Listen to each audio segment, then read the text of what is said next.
I discovered something remarkable quite by accident one night as I was conducting a workshop on goal achievement. I discovered the power of negative thinking. As the people in the workshop struggled to list their goals on a piece of paper, I ran out of patience. How will you get what you want if you don't know what it is? I asked the room, half of which still had empty sheets of paper and empty facial expressions. Okay, I said, let's put these goals away. I want to try something different. Take out a new sheet of paper and do this. Write down what you don't want in your life. List every major problem and source of discomfort you have. All your worries. All the negative things you can think of, even if they haven't come into reality yet. Even if they are just things you don't want to happen in the future. Take your time and be thorough. What I saw happen next startled me. The entire room's energy level picked up, and everyone in the workshop was writing and writing and writing. It wasn't long before some people asked if they could use a second page.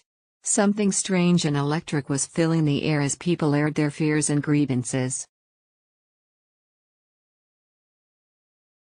Pages were flooded with ink, and hands and fingers had to be shaken out so people wouldn't cramp up from writing so much. When I called an end to the exercise, the room was buzzing. I had obviously let something loose that wasn't there before. At that moment I got my first true look at the power of the negative. Actually, I had seen it before.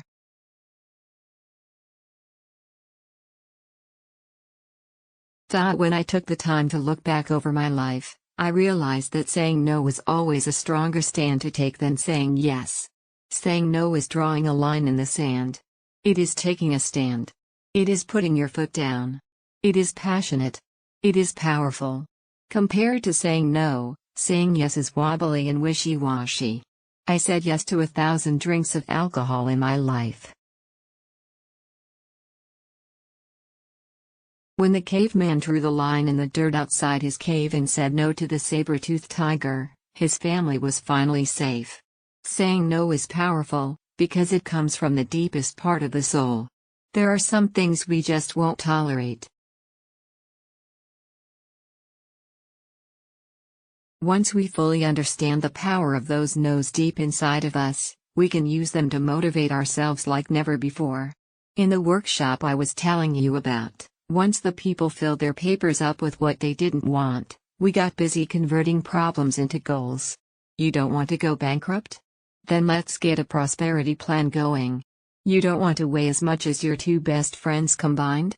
Then let's get a nutrition and exercise program going. Any no can be converted to a powerful yes. So if you're stuck without any truly motivating goals, dreams or commitments, then go negative first. Figure out what you absolutely don't want, what you absolutely fear and dread and refuse to let into your life, then convert it to its opposite, positive form and see what happens.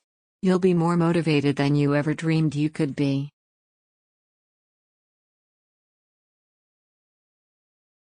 I have used this in one-on-one meetings with people who wouldn't open up and tell me what they wanted.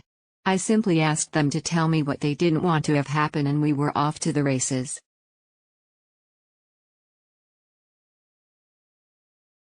Once you know what that is, you can convert the conversation to exciting plans and objectives.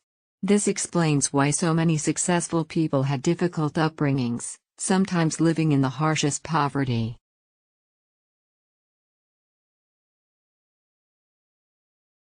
They connected very early to what they didn't want. The rest was clear sailing.